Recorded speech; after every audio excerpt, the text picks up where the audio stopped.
Luchita Hurtado Mullican. You've been just about everything. You're an artist. You're the widow of artist Lee Mullican. You're the mother of artist Matt Mullican, and grandmother probably to budding artists. I'm sure. Yes, they're very talented. My grandchildren, they're 7 years old, and they make wonderful drawings. They have. My son has them pinned all over the house, and I sometimes steal them. So it's going to be 3 generations. I think so. Luchita, how have you mixed all these professions? You've mixed being an artist, a wife and mother, which is usually a full-time job. Yeah. How have all these things Well, I've worked? neglected a lot of my art. I really have. I really have. I have. Well, I've always drawn. I always draw, but painting is something else. I stopped painting when the children were young, and yet I went on. I had a studio, and then I would stop, and then when the kids went to school, because they were all 11 years apart, you see. So I had these moments of back at school, back to the baby, back. But it worked. It worked. I was happy, and Lee was happy, and everybody was happy. So it worked. Sorry, going back before that. Yeah. In Venezuela, were you always going to be an artist? I wanted to be an engineer. I wanted to build bridges. It all was so, a challenge. I thought it was great. I don't think I could have ever made it because I have no head for math or numbers or any of that, but it was a kind of dream. And when I told my mother, that I'd like to be an engineer, she said, that's not a woman's profession, She never really liked me being an artist either. Most parents don't. No. Well, nowadays they do, you see. The times have changed. Not long ago. I mean, it wasn't such a, acceptable. Yeah. When did you come to the States from Venezuela? When I was 12, I went to New York, my mother and my sister. Yeah. And then I married at a very early age. I had 2 children from my first marriage, and one died. One died in Mexico. And I think that's probably was instrumental also in Pollen's and our marriage falling Now apart. that was Wolfgang Pollen. Yes. Pollen was my second husband, you see. And you met him out here in California? I met him in New York. Uh-huh. But then we married. I went to live in Mexico. We married in Mexico. From Mexico, Pollen and I went to Mill Valley, San Francisco, close to San Francisco. Gordon Onslow Ford and Jacqueline had moved back. She was from San Francisco, so they were living in Mexico. Everybody was in Mexico. So then Onslow Ford decided to move to San Francisco. They sold their house in Mexico, and then when my son died, we decided to leave Mexico also, and so we went to we visited. We didn't know where to go, whether to go to France or where to go. So we went to see Onslow Ford, and we saw this wonderful house, an old Victorian house in Mill Valley, and bought it. Was Onslow Ford living on the ferry then? Onslow Ford? Was Onslow Ford living on the ferry? Had he bought the ferry then? Yes, he had the ferry then, and he wasn't living in the ferry. They were living in San Francisco proper. And when we left, Onslow Ford bought our house from us. Let's leave the ferry for a sec and go back to Mexico. Why was it that there were so many artists in Mexico at that time? Well, I think Leonora Carrington was there, Remedios was there, and people came to the house. We were constantly visited by people from the States, from Europe. And it's really a very extraordinary place, Mexico. I think especially for Europeans. There were quite a few Europeans. Pauline's very close friend, Regler, was German. What do you think attracted Pauline to Mexico City and that environs at the time? I think probably it was the pre-Columbian art. Well, you know, Mexico City is really, Mexico on the whole is a very magic place. It has all kinds of challenges, you know, and it's beautiful. The people are beautiful, and the earth is strong, and there's a certain violence, especially in the valley of Mexico. You know, you understand the goddess of the earth, the pre-Columbian goddess of the earth, the Aztec goddess of the earth, has eagle claws as feet and hands, you know, and she wears this skirt of rattlesnakes and a death skull for a head. I mean, this is the earth. It's really strong. And one of the things that fascinated me about you reading your interview with the Archives of American Art was your discussion of your own powers. You share with my wife a great sense of smell, or you did. Oh yes, I do. She has an exceptional sense of smell. Yeah. But beyond that, you seem to also feel that you possess other extrasensory and sensory powers. And so a person such as yourself, I think, in that kind of an environment would have a feeling for the difference, for what there was about Mexico. Oh yes, you feel it. Oh, it's very strong there. Another thing that I didn't know that I wanted to bring up was this trip you took to see San Lorenzo. And, oh and you yes, took the big photos. Heads. The big heads. Which were subsequently published in the Cahiers Yeah, Cahiers. According to your interview, this was a brand new experience taking a photo. Yes. You'd just been given this camera, and then you went out into this major new discovery and snapped pictures. Yes, I did. Yes, and well, you know, Pauline did get you to do things that you didn't know you could do. He would say, you know, here's the camera, take a picture. And that was kind of, there was no question about that. You couldn't, or you couldn't, you know. You just did.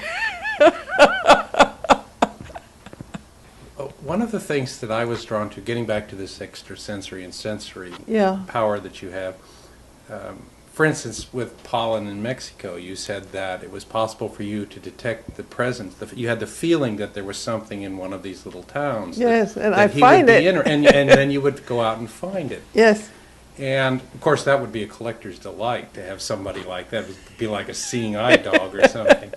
But beyond that, I was struck by the similarities in the ways in which Mullican and Pauline both were drawn to the inspiration of these ancient peoples and of these sites. The ancestors. And it occurred to me that if you were drawn to that and you could find a woman who had an ability to sense these things, you really had something. Yes. And I think both of them were smart enough to realize that they really had something. And I wondered if there is indeed a relationship there, something that you brought to the equation that they didn't in themselves possess, some way in which I know that artists and their spouses often share a way of looking at things and sensing the environment around them. And I wondered if there's something of that nature that you brought to the marriage that benefited both of them. Well, I think both of us sort of recognized, you know, the passion in the other, the appreciation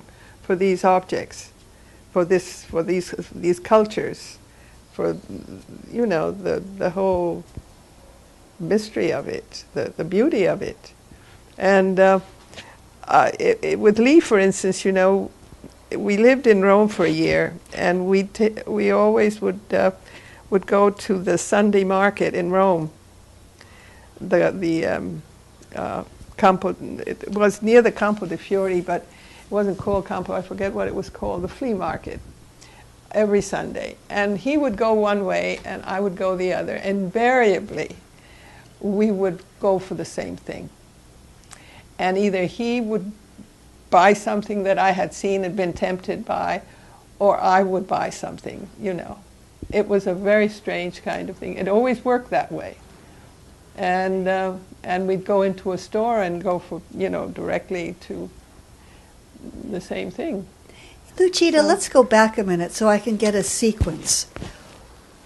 You and Paulin went to San Francisco. Yeah. Now, when did he leave the scene? In other words, when well, that's did you where I met split Lee. and then went with That's Lee? where I met Lee, you see. I got it. Okay. That's where I met Lee. So then that next chapter came up. And then, you see, then the Dynaton came on. You see, there was this big show at the museum. Can you back up and how did that begin? The three guys... Well, it began with Gordon being in San Francisco. And then I don't know, Paulin arrived, and he met Lee, and the three of them got together, and there was much talk, and let's have a show, and they saw each other constantly. Because it became a movement. It became their movement. It was just the three artists, you see. What role did Grace Morley play in Grace developing the Grace show? was then the director of the museum, and she was very involved in it. And she approved of this whole, I mean, they had long conversations. And it was all evolved. It evolved there. How long became a thing. did the movement last, the exhibition? While we were together in San Francisco. And then when one of them moved, then it broke up and never to be seen again? Well, you see that Paulin went off to Paris, I went off to New Mexico, and Lee went off to Oklahoma. I mean, so. And then And Gordon Onslow Ford was the one that stayed in San Francisco, you see. And Gordon went on painting, everybody went on painting, and they still had shows, they still shared a great deal, but it was not that kind of daily... structured kind of a thing. Okay, Lee went to Oklahoma, you went to Santa Fe. Where did you meet up again? I always like to know Lee, this story. all right, Lee and I took off together. And so we spent the summer in Santa Fe, you see. At that point, I had one son who was 10 years old. And then I was halfway to New York, and I thought, shall I go to New York? I didn't know where to go. I didn't know whether to go on to New York or whether to come back to, or where to go. So I didn't have any winter clothes, and that decided it. I called a friend here in Los Angeles, a very dear friend, Sheila Healy, and I said, Sheila, I'm coming to LA. She said, I'll pick you up, you can stay with me, and so that's the way it worked. There was a time in Los Angeles that you were involved with a group of women and women artists like Via Selman. Oh, yes, it was you want to talk about that? That was a Shall I read you the list, just yes. to get it on the record? Alexis Smith. Yes, that was our group. Susan Titleman. Yeah. Via Selmans. June Wayne. No, June Wayne wasn't in our group. No. Joyce Kozlov. No, No. no. Joyce was a good friend. Mako Idemitsu? Mako, yes. Mako. It was Mako, Alexis, and someone who was a filmmaker, Johanna Demetrakis. Oh. Johanna, do you know? Yes. Johanna was in our group, and Alexis, and there were a couple of. Oh, and Avilda Moses was also in our group. Avilda and who else? Liga? No, Liga. before No, that was before Liga. Yeah, no. No, there was. Was the first meeting of this group in 71, is that right? I think it was 71. So were you part of the feminist movement? Oh, yes. Absolutely. Absolutely. It was Joyce Kozlov who started this whole thing. Joyce came from New York, and I got a thing in the mail, you know. They were living in an apartment in Santa Monica on 11th Street.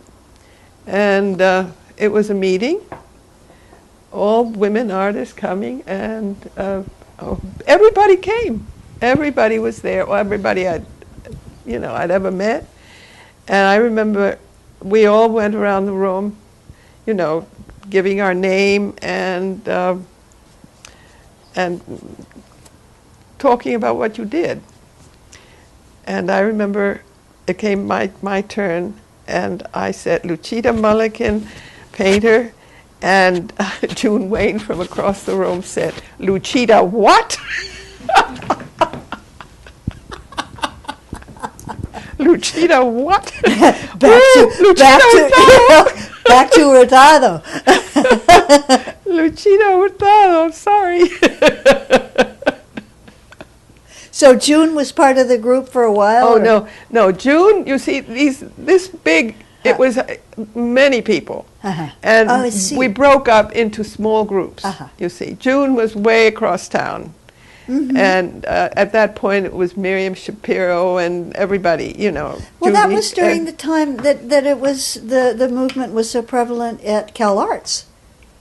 Wasn't that when Mimi Shapiro was teaching out there? Exactly, Yeah. and they did the Women's House. And Judy Chicago.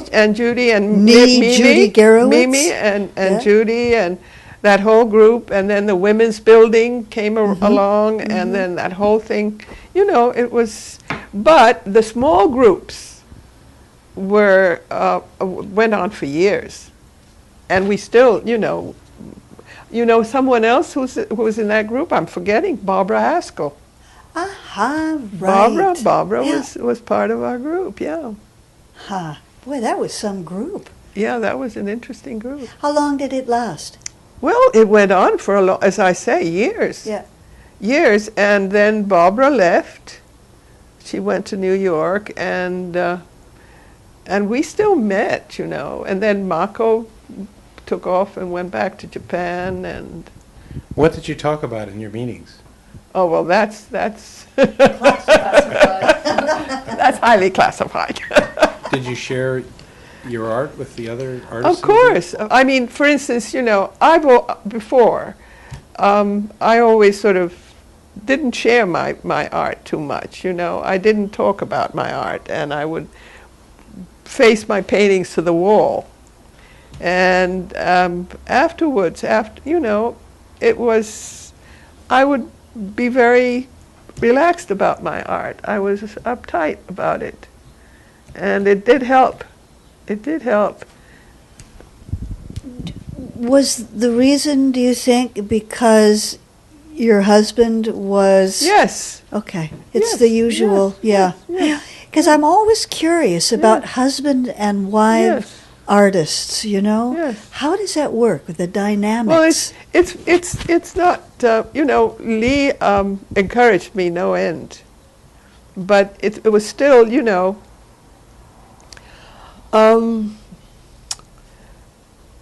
it's hard to explain how what you feel about this. You know, you don't. I don't know. Yeah, but you were never resentful about the fact that No, your career quite the was contrary. stopped. I felt, you know, that I admired Lee's work so much that all my energy went towards his work too. I mean, I was very And him, yeah. and him and his work. Yeah. And it was very difficult for me to accept that I too was working and could work and etc. Besides, not including Lee, who are your favorite painters? Well, I married to two of them. I married okay. Paulin. Maybe I I think should- Paulin was a pretty extraordinary painter. Maybe I should qualify And, that by saying not including husbands. Paulin and Lee, I think, were outstanding. Well, I admired Rothko. It was absolutely one of my favorites.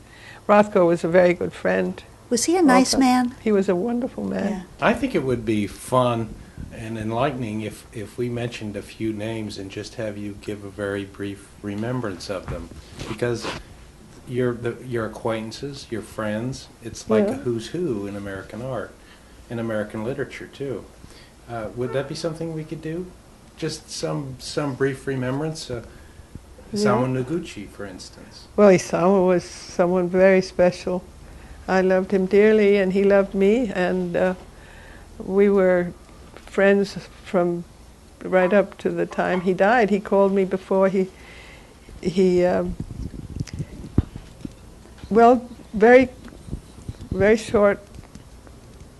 shortly before he died, and he was feeling so well, and he was going to go swimming. He was going to Mexico, going swimming, etc. It was in the winter, already cold. And, we were talking, and he decided to go to Italy instead. Well, he went to Italy, and he was working on a piece of stone in Italy somewhere, and caught cold, and went back to New York, and it developed into pneumonia and died. So, no, I knew Isamu when I met Isamu when I was married to the journalist in New York, because my husband knew his sister, Ilis. And one day we were living on Christopher Street in New York, and he came home with Ilis one time and said Ilis was looking for a place to stay because I don't know, she needed a place to stay, so she stayed with us, and we became very good friends. And that was the time when Isamu was in the camp, in the Japanese camp in Texas. Right. And During the Second World War. During the Second World War. Yeah. And when Isamu left the camp and went back to New York, of course, one of the first people he called was Ilis, and he came over to see Ilis, and we met, and we became very good friends, and I knew him right through my entire life, practically. I was astonished to find out that Noguchi is from L.A., from Los Angeles. Mm-hmm. Mata. Wicked Mata. Funny, wicked Mata. No, he's a charmer. He really is. He's like a little boy. Naughty boy. We need to ask you about your art before we leave. Could you just tell us briefly, with 3 or 4 of the paintings behind and around you, when they were done and something of the nature of the painting? Yes. Well, at one point, I was doing figures. I did many of self-portraits. And then at one point I decided I would use letters. And I did. I would, but you couldn't see that they were letters because it was all very fast. And that's what these are. These are letters. And I started with doing a portrait that said, "I am." And I decided that that was as much me as my real, face and figure. And so at one point, I began then to write things. And it became very kind of magic got involved.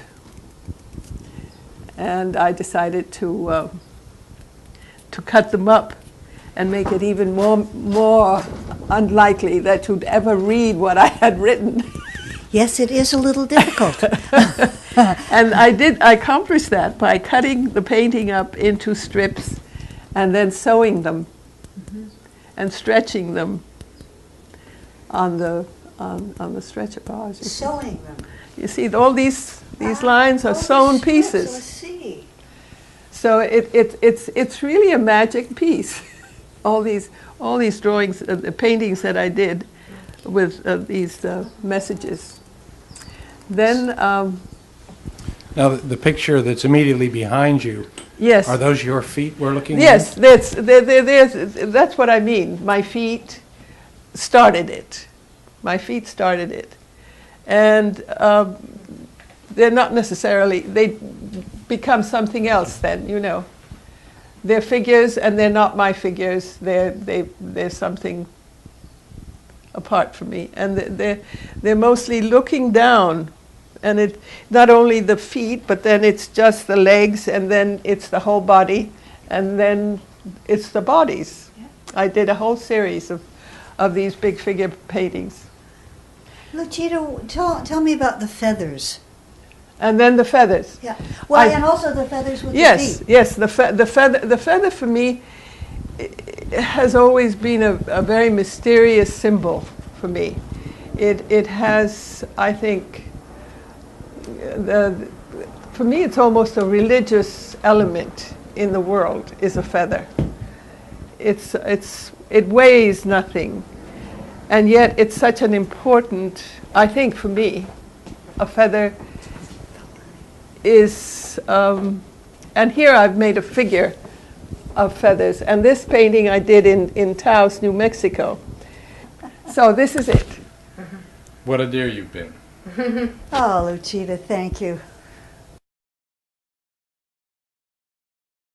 I hate it because I have no head for math or numbers or any of that, but it was a kind of dream.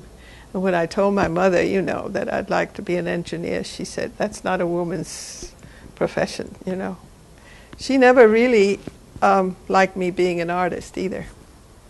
Most parents don't. No. Well, nowadays they do, you see. The times have changed.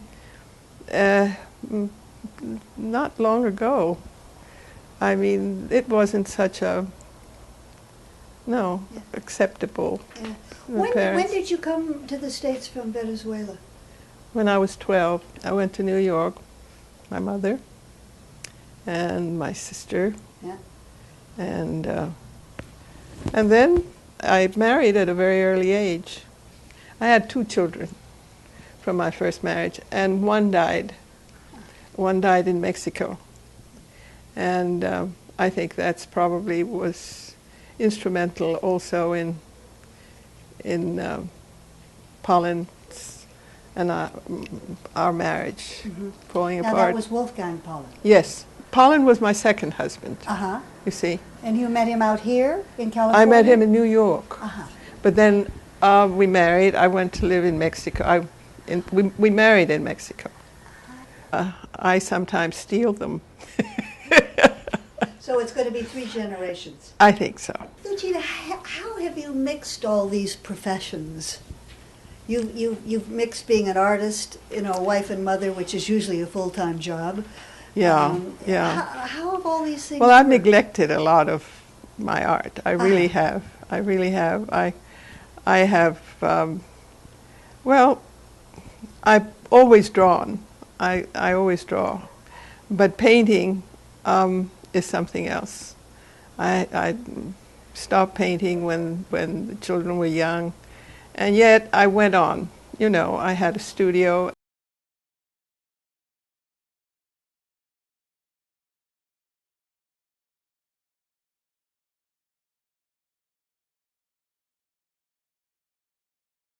Luchita Hurtado Mullican, you've been just about everything. You're an artist, you're the widow of artist Lee Mullican, you're the mother of artist Matt Mullican, and grandmother probably to budding artists. I'm sure. Yes, they're very talented. My grandchildren, they're 7 years old, and they make wonderful drawings. They have. My son has them pinned all over the house, and then I would stop, and then when the kids went to school, because they were all 11 years apart, you see. So I had these moments of back at school, back to the baby, back. But it worked. It worked. I was happy, and Lee was happy, and everybody was happy. So it worked. Sorry, going back before that. Yeah. In Venezuela, were you always going to be an artist? I wanted to be an engineer. I wanted to build bridges. It all was so, a challenge. I thought it was great. I don't think I could have ever made